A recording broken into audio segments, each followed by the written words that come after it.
సుగంధమేదు మనస్సునే హరించగా మరాళినైలాగే మరీ మరీ నటించనా విహారినై వాడే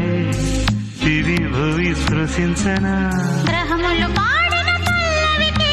జాబిలి ఊగెనులే కొమ్మరు తాకిన మరికే కోయిల పుట్ట